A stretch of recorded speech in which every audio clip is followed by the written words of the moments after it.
Olá, é 9 de setembro de 2020 e a notícia do dia é que a Lava Jato está dizendo que está viva ainda, apesar de todos os tiros que já tomou, todas as bombas que já levou, né?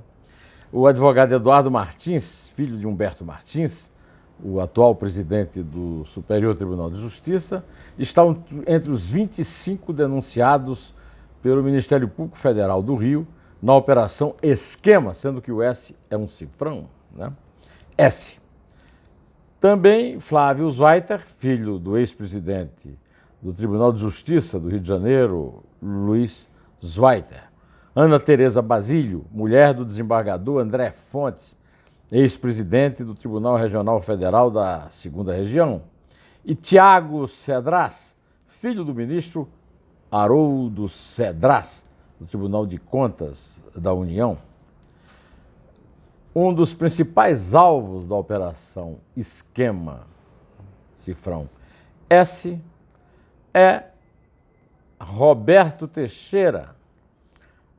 Ao lado dele, o seu sócio e genro, Cristiano Zanin, advogados de Lula, que, segundo a Operação Lava Jato, que é responsável pela investigação desse caso, dessa operação, embolsaram, a dupla embolsou 68 milhões de reais da Federação do Comércio do Rio de Janeiro, a FEComércio.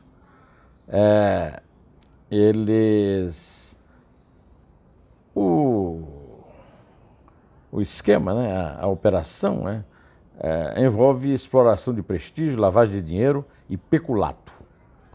A dupla, segundo os investigadores, comandava o núcleo duro da organização criminosa. Mas não pega a Operação Lava Jato, não está se vingando só do PT, da oposição e do Lula, não. A família Bolsonaro também foi contemplada através do seu caixa, do seu faz tudo, Frederico Wassef. Dizem que ele é advogado do Bolsonaro, foi advogado do Flávio, conseguiu com o Dias Toffoli, presidente do Supremo, 6 meses de suspensão das investigações financeiras do COAF para livrar a cara do Flávio. Mas a verdade é que eu conheço muita gente nos foros de São Paulo e vários já me disseram que foi feita uma pesquisa bem minuciosa e ninguém encontrou o rastro do Wassef como advogado, não. É mesmo um lobista, né?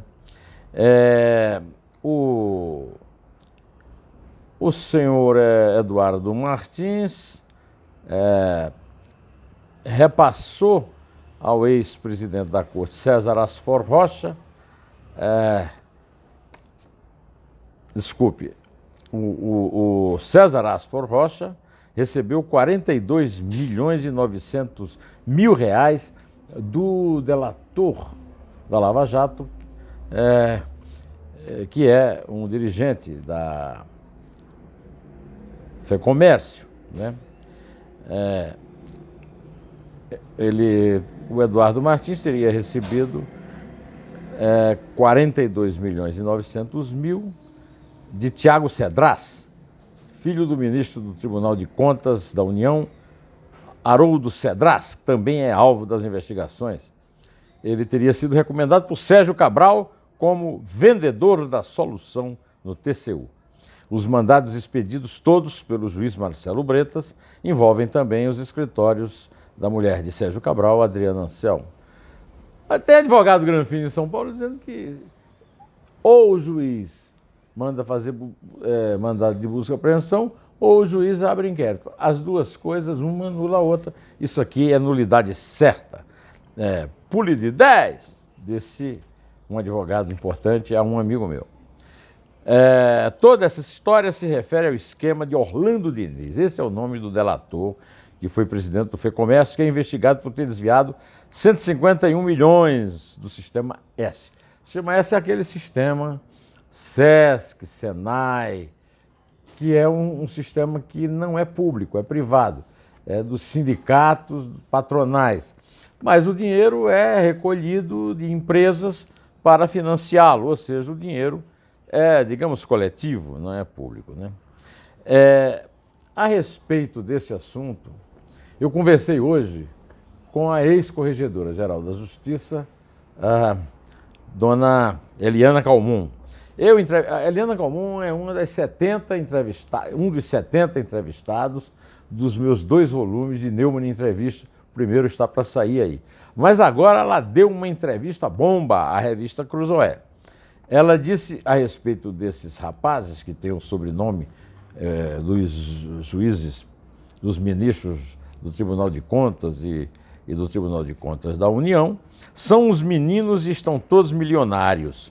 Esse é um problema antigo, mas que nos últimos tempos se agravou muito. E não são só filhos, são mulheres dos ministros. Eliana lembrou na entrevista à Cruzoé, quando estava no cargo de corregedora entre 2010 e 2012, se dedicou a lutar contra outro problema: filhos de juízes e ministros que trabalhavam como comissionados em gabinetes. O Supremo avança sem limites, sem pudor. É outra frase de Eliana Calmon, na mesma entrevista. Parece que Toffoli quer todas as pessoas sob seu controle. Outra frase dela. Impossível uma autoridade séria aceitar afastamento de Moro. Para Eliana Calmon, decisão de Toffoli é retrocesso em nível internacional. E ela disse também o seguinte: fechamos essa porta, mas infelizmente deixamos uma grande janela aberta. Veio a lei proibindo o nepotismo e aí se agravou o escândalo, que é a advocacia administrativa. Eu combati muito isso, até adquirir algumas malquerenças. Os colegas ficaram furiosos. Pois é, e o Arcef, hein? Eu conversei hoje com uma fonte do Poder Judiciário, que não pode aparecer o nome dela aqui, e ela me disse: 5 anos, 21 milhões de reais, o Arcef precisava ser um gênio da advocacia para ganhar esse dinheiro. Só pode ser um repassador de propina, né? Pois é. Por falar nisso, no Congresso, o Dias Toffoli foi homenageado na manhã de hoje por Rodrigo Maia e Davi Alcolumbre. A quem interessa que os poderes estejam brigando? Perguntou Toffoli.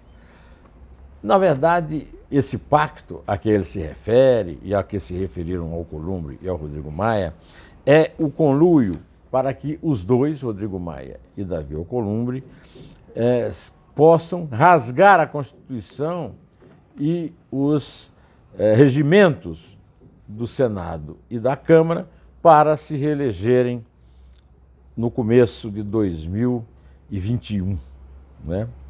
O Toffoli e o Bolsonaro almoçaram no dia 7 na casa do secretário especial de Assuntos Estratégicos, Almirante Flávio Rocha, um dos mais próximos, poderosos e discretos auxiliares do presidente. Humberto Martins, citado aqui como o pai de Eduardo Martins, beneficiário de dinheiro da Frecomércio, participou da cerimônia e disse que Toffoli é povo. Haroldo Cedras tentou esconder o inquérito sobre Cristina Bonner, ex-mulher de Frederico Assef, que parece que está começando a ter revelados os seus trambiques. Opa! Trambiques que fazem o presidente Bolsonaro e a família, principalmente o primogênito Flávio, terem de explicar, né, perante o seu público, já que se dizem combatentes contra a corrupção, embora que está provado aqui que também são corruptos, né? Bom, por falar nisso aí, o Felipe Santa Cruz, que é o presidente da Ordem dos Advogados do Brasil, também foi envolvido no esquema, recebeu dinheiro para a sua campanha, exatamente para a presidência da OAB. E lá na OAB a batata do Felipe está assando, né? No Distrito Federal, a Polícia Civil deflagrou a operação que tem como alvo o ex-chefe da Casa Civil de Banley Rocha, o governador do MDB. Um esquema de fraude em licitação de merenda escolar investigado. É roubo de merenda de criança pobre, é roubo de respirador, de paciente da Covid, pelo amor de Deus. E o antagonista está dando também que Lula manobra a fim de que todos os seus processos no Supremo Tribunal Federal sejam transferidos de Edson Fachin, um ministro bastante rigoroso, para Ricardo Lewandowski, que sempre defendeu os interesses do PT lá no Supremo.